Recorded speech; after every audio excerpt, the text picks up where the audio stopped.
The Oliver Anthony thing was also sort of funny with that guy. He went on Rogan, man. Yeah, that guy's fucking out today. there. But he was getting hit because basically, and I'm sort of agree with him. Yeah. Because basically they played his song at like the Republican function or whatever. Right? Everybody's trying to. The thing is, that song was general, broad enough to a degree where like a lot of like, dude, I remember the first day it came out and there were all these like communists who were like, socialists who were like, yeah, fuck the man, and he's like, he didn't write that for you, like necessarily, like, but they're like, oh, this is like for us, and then I think they quickly realized like, oh no, this dude's like a kind of like redneck dude from Virginia, and this is not about it. And then the Republicans are like, same thing, they're like, this is for us. And who knows? He could be backdating what he actually meant. Honestly, he could have just wrote a fucking thing, and now I think it's the biggest thing in the world. is just like, I think his thing is coming is just like, fuck the man. Yeah, I think so. Yeah. But more importantly, it was like, regardless of like politics or whatever, which I'll say second, but the first thing is, it is fucking pretty like corny always when like politicians use your shit. sure. Like,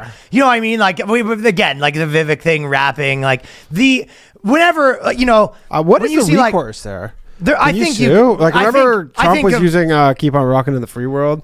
Well, it depends if the guy likes you. I think Eminem's does like a cease assist a day. Right. Eminem's like fully cooked right now. He's always just like, literally, so, like a Republican fucking like wears an Eminem shirt. He calls his lawyers.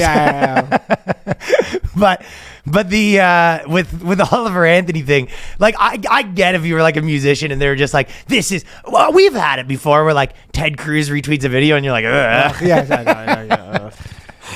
It just is. You're like, this just sucks. Andrew Yang was always posting this stuff. I didn't mind that because I didn't mind Andrew Yang, but yeah, it does, because this is, people always talk about like, art and propaganda or whatever. And I think it's just the easiest way to describe it is you go, the difference between art and propaganda is which serves which.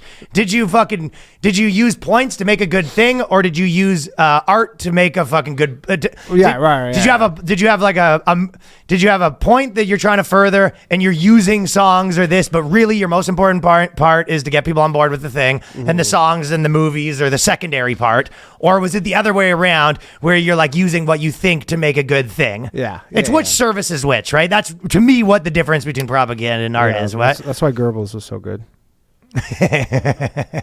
He was definitely servicing the art. Yeah, of course. He's an art man, first and foremost. Him and Hitler. Just a bunch of artists. Yeah. But and then people are getting mad at him because he didn't want to say he's like a Republican or Democrat. But it's like, who doesn't think that they're like, the Republicans are also corrupt? Of course.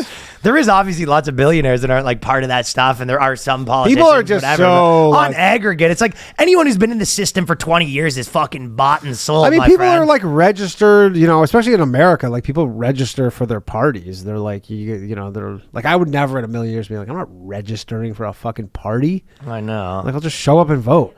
Right, you're fucking, and you can even say like, hey, I like this guy, I like that guy, but to be just like on aggregate, this fucking, to get on the general, list. This machine is like, they're operating clean. My friend, you're fucking, I got a bridge to sell you. I don't know.